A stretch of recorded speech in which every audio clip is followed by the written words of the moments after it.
Hello, my name is Andre Ward and I'm the Associate Vice President of the David Rothenberg Center for the Public Policy at the Fortune Society.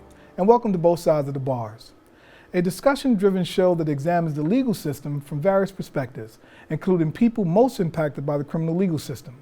We discuss critical questions about how the current system works, its intersections with social justice, and highlight the efforts that are being made to improve the lives of everyone that is affected by it. We ask you, the viewers, to spread the word about both sides of the bars and share your comments with us on Twitter at the Fortune Society. Today's show is titled Functional News for Transparency and Uplifting Spirits. Trust and reliability in news can be broken down into specific factors that publishers can put into action and consumers can recognize. 85% of adults say accuracy is a critical reason they trust a news source. 76% of adults say having the latest details is a critical reason they trust news sources. And 72% of adults value news reporting that's concise and gets to the point. So I'll stop there. Which brings me to the purpose of highlighting the important work of experiencing today's guest, who is Lawrence Bartley. Lawrence Bartley is the Director of News Inside for the Marshall Project. He holds an advanced degree in professional studies from New York Theological Seminary and a Bachelor of Science from Mercy College. He serves as a Board of Directors member for Prison Legal Services and Rehabilitation Through the Arts. He also serves on the advisory board for the Parole Preparation Project and Panacea Video. Previously, Lawrence co-founded Forgotten Voices and its successor, Voices from Within, which highlights remorse, redemption, and alters perception through video presentations. Lawrence is an accomplished public speaker and has provided multimedia content for NBC Nightly News, MSNBC, the New York Emmy-winning three-part series Drama in the Big House, NPR's All Things Considered, WNYC's Death, Sex, and Money podcast, and his Power of Parents voice, TED Talk. We're really excited to have Lawrence here today, and the Marshall Project is where Lawrence worked. Lawrence is an investigative journalist who brings news to people inside and about the issues impacting people inside from the perspective of someone who has been inside themselves. This critically important work has a certain undeniable authenticity and necessity. Thank you for joining us today, Lawrence. Good to see you. Thank you for having me. And so I know we're going to get right to it, and we really appreciate you joining both sides of the bars today. And kind of wanted us to, talk to our listening audience about the work that you do at the Marshall Project. What is the Marshall Project and the work you do there? Well, the Marshall Project is a national news organization that reports on criminal justice news. It was founded 5 years ago. Mm-hmm. In fact, our 5-year anniversary will be next Thursday. Okay. And our first year we were founded, we won a Pulitzer Prize, and we came in second on 2 or 3 different occasions.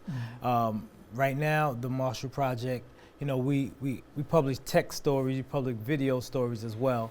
But the Marshall Project is what I like to call public facing. Mm-hmm. We put out work for the public to consume, and we report on the criminal justice news in a way that's objective, so we don't take any sides. Sure. However, when you look at the criminal punishment system, mm-hmm.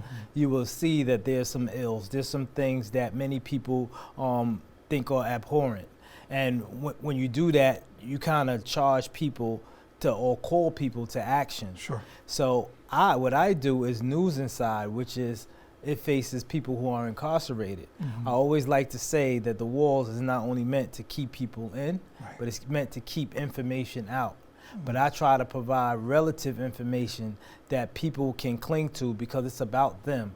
It's about programs in other states that individuals wish that they could have in their state. Mm-hmm. It's about new legal precedences that's going on around the country that someone can pitch to his attorney in order to make it happen for him or herself.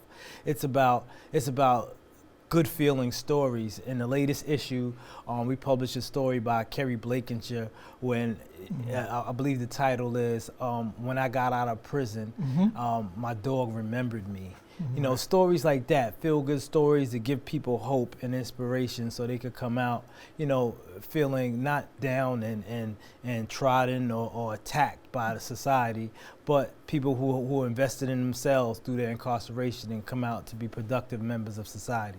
So you're at the Marshall Project. What's your specific role there? You know, you've been there for how long now? Have you been there? I've been there for a bit over a year. It seems like you've been there for a long time, very, very long time. So you're at the Marshall Project. Your role is what? What's your title? I'm the director of News Inside. So you're director of News Inside, and talk to our listening audience about like News Inside. Does it go to facilities in different states, or is it just in New York State? Currently, News Inside is in 38 states, the District of Columbia, and in parts of Canada. It's also in 356 facilities, whether it's prison or jail.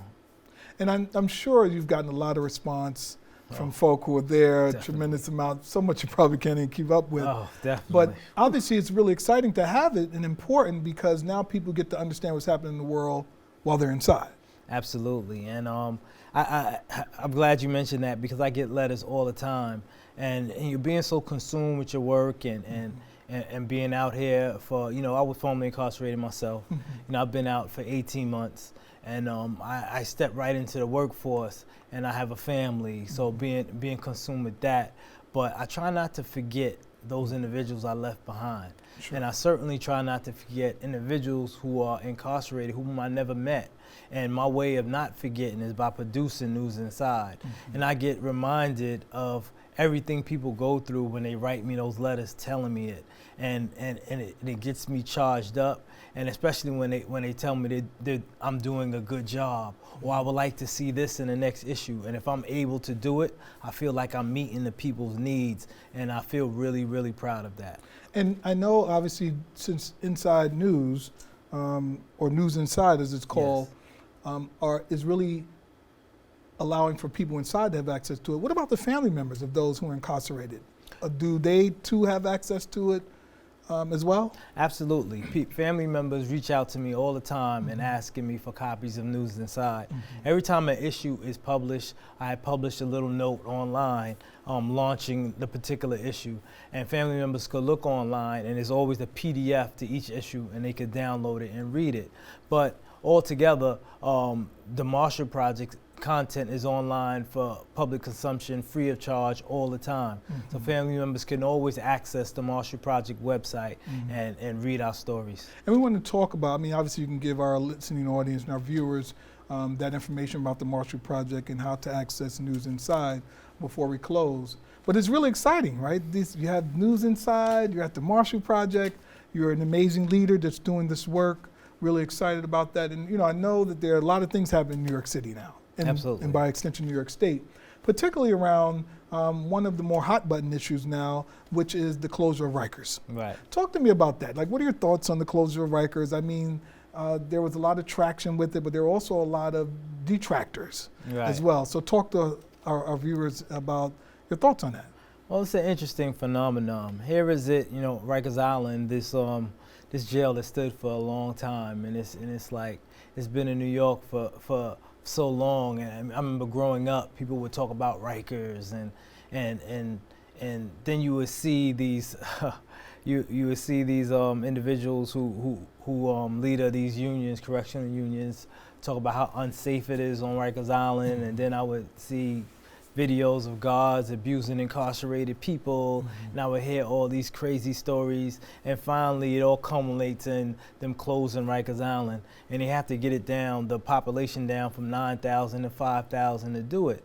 And they're building these borough-based jails around the city in order to split the remaining 5,000 people up to house them in, but people don't want them there. And then there's people who, proponents of closing Rikers, want to go to the borough-based system because they're lessening the population. They're taking a step. But there are those who are prison abolitionists who believe that this shouldn't happen at all. There shouldn't be any jails.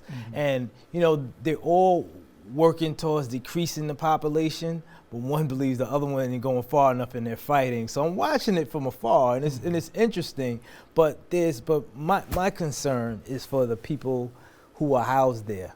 You know, the politics aside, you know, some people may be incarcerated for things that they shouldn't be. You know, if a person is not convicted of a crime, a person should be able to go to court and prove his or her innocence. Sure. You know, and a person doesn't have to be languishing in the jail to do that. But at the same time, you know, I always just worry about how, or like to focus on how the individual feeds his or herself, feed his or her soul, outside of the politics. You know, it's about, I'm fighting for this case, I have a family, I have a child, and, you know, what are you doing to better yourself? So when I think of the closed Rikers, I try to block out the nonsense, try to get to the heart, because I'm for the people who are going through the process. Sure. And, you know, obviously those who are on the side of the aisle of creating the borough-based jails argue and maintain that, you know, they want better conditions for people who are going there, right? Where they have air conditioning, exposure to light, exposure and access to different programming. While on the other side of the aisle, the abolitionists said we should do away with it altogether. Right. But then the question lies, then what do we do with them, right? And so it's a quagmire, right, to some degree, and something that we need to figure out. But it's interesting that these things are happening. Right. There's been years of advocacy through different policy groups and organizations. Fortune obviously is one of them, who's supporting this. But then there's another thing that's come up too, and we haven't talked about this, but around the bail reform, right, which is another issue. And for our viewers, our next segment that we'll have in December, we're having a year in review. Right. And a year in review will look at all of what's happened throughout the year. But talk to our viewers a little bit about your thoughts on the Bail Reform Act. Obviously, it's going to be implemented and rolled out in January 2020. I have a friend, Alec, who is like the authority on bail reform, and it struck me when he said, you know, I go around the country working on bail reform all the time, but a state that is doing it the best is New York State. I was like, wow, really? Yeah. So obviously New York State is taking a hell of a step to get it right. And this January, you know, bail reform will take place. The law will be enacted, and I'm hearing told that upwards of 900 people will be released by Christmas. Sure. You know, these individuals not seen to be a flight risk, and there's people pushing back. There's people getting scared, but people should realize that bail and the bail is not to. Or keeping people incarcerated, or not to, before they go to trial, is not to punish them. That's not the intent. Sure. You know, and bail is just a person's supposed to have the right to make bail. You know, it's just a person shouldn't have to pay to be out. Sure. And that is someone who has the same crime but can't afford it but would stay in. That's not a public safety issue. You know, it's about money, and it should never be about money. Sure. You know, so that's my take on the bail situation. Yeah, and it's interesting, you know, they reports say that 75% of the people who fall into this category have either drug-related offenses or theft offenses around property, right? And so I know that you have these different media outlets, newspapers, who lift up the idea of like you're gonna have all these murderers and criminals like coming out to kill up the whole community. Right. And they often fail to mention the fact that, again, these folk who fall in this category have low-level offenses for the most part. Right. The other part of it is that, you know, when they talk about people being released under bail reform, they speak about it devoid of what supports will be in place to engage that population. Right. So there will be social workers and case managers who will be assigned to working with those people to ensure that they're also coming back and forth to court. Right. So it's interesting, right, that that's some other data and information that's out there. Yeah. And, you know, I know that you've been involved in a lot of things. 18 months, I thought you were home 18 years doing all the work that you're doing. But fairly recently, I think last month, I think around toward the end of October, you and many other formerly incarcerated leaders attended a town hall meeting in Philadelphia at Easton Correctional Facility. And it was there where you and others who participated in this meeting to interview some of the presidential candidates around criminal justice reform. Talk to our viewers about that experience. Well, it was phenomenal. You know, it was a historic setting. By the way, the Eastern State Correctional Facility looks horrible. It looks horrible. I heard it doubles that as a haunted castle at night. Yeah, sure. And it looks haunted. It looks crazy. But and I understand that the Marshall Project was the one that kind of like filmed it and did all the media stuff and Yeah, put we that did a out there big and media supported with push. organizing it. Right. Yeah. Sure. And we partnered with a planning committee of returning citizens that made it happen. They were very organized. You know, Daryl Ackerson, Deanna Hoxson, Norris Henderson, Vivian Nixon. You know, these people were. You know, Deanna Hoskins, these people were great in what they did, and I really look up to them. They're really, really good leaders. And and the questions that we asked the candidates were questions that, you know, they haven't been asked before. They usually, like you mentioned with the closed Rikers, with the nonviolent, you know, we ask questions that pertain to violent felony offenders. Absolutely. Because just because a person creates one violent act doesn't mean that's a violent person forever. You know, people make mistakes, people or make bad decisions. Not even mistakes, they make bad decisions. But still, those people are redeemable. They're not irredeemable. There's things that led up to that.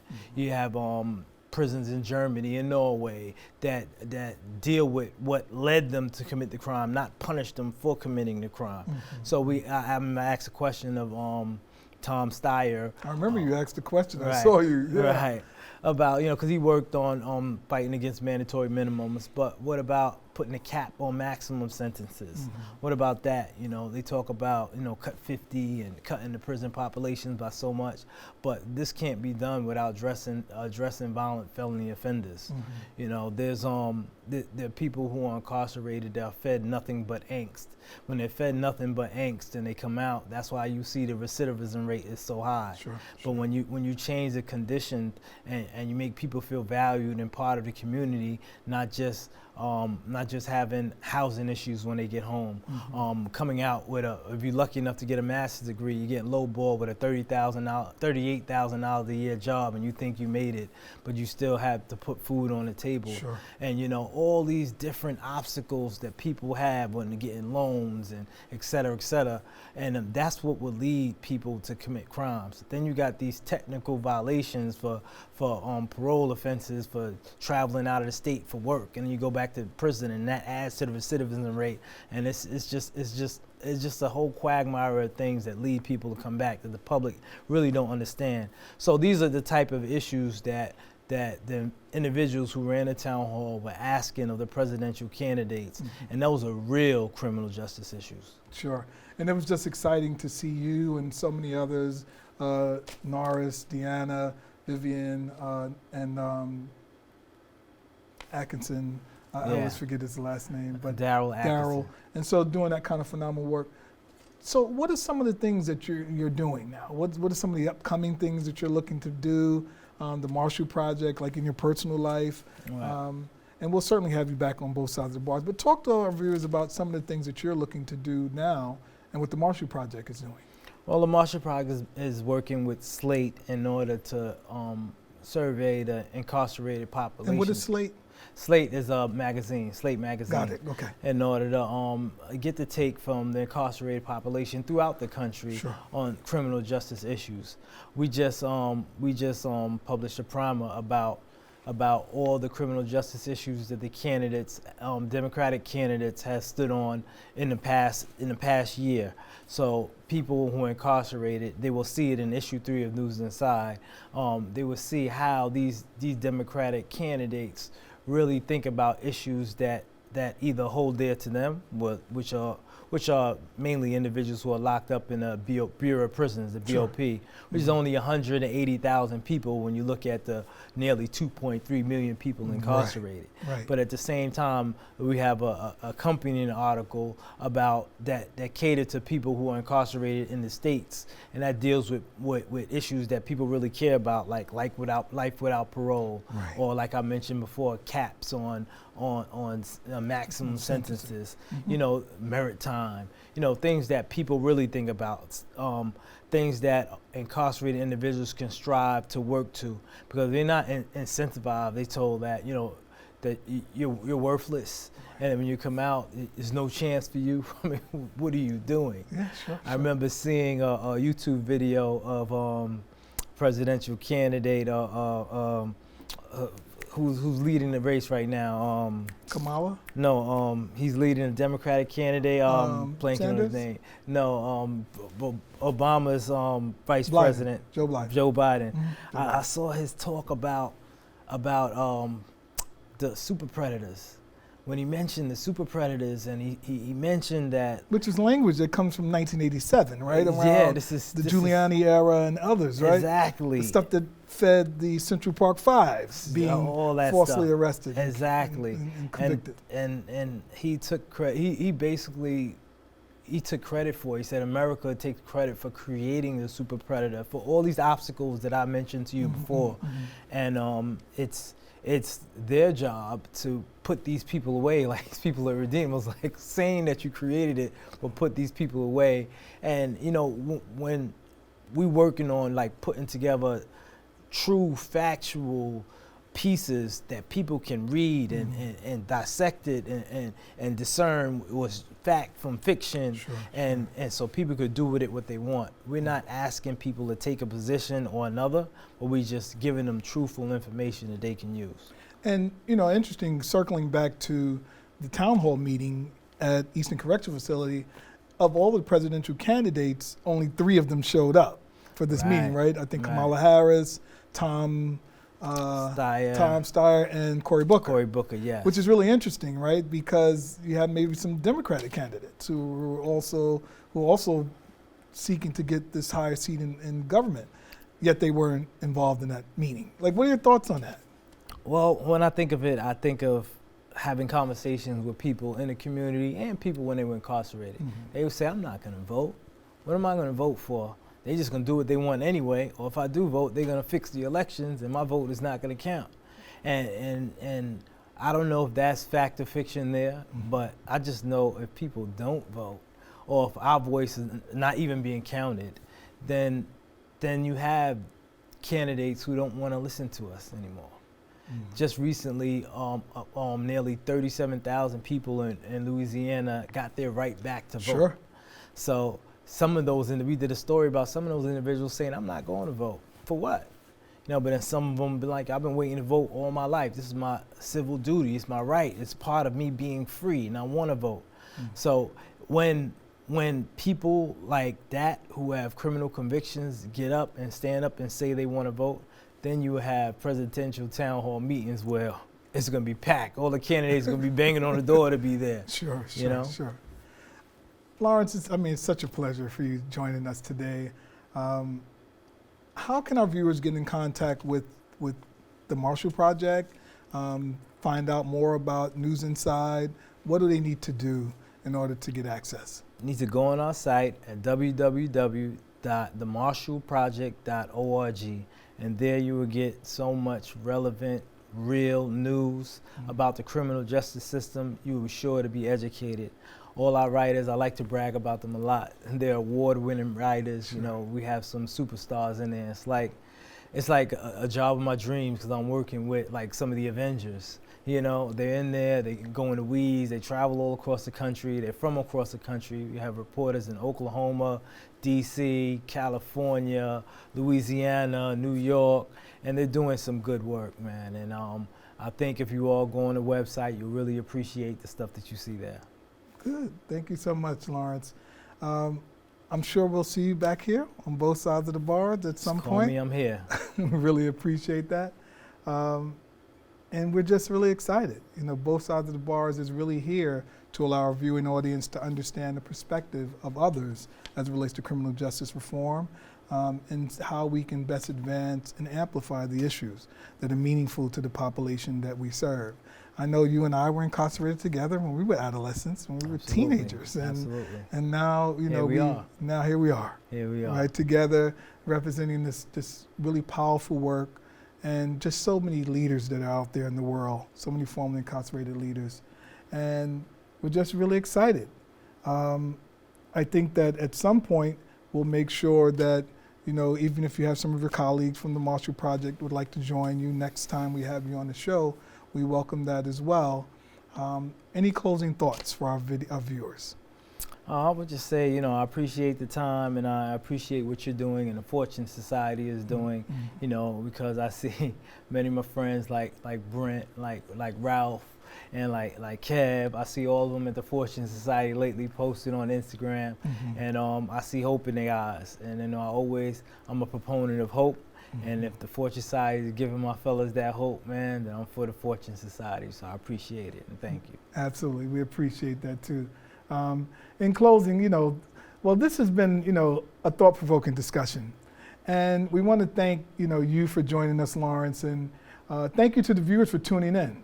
If you're interested in finding out more about the Fortune Society, please check us out on the web at fortunesociety.org or on Facebook by typing in the Fortune Society.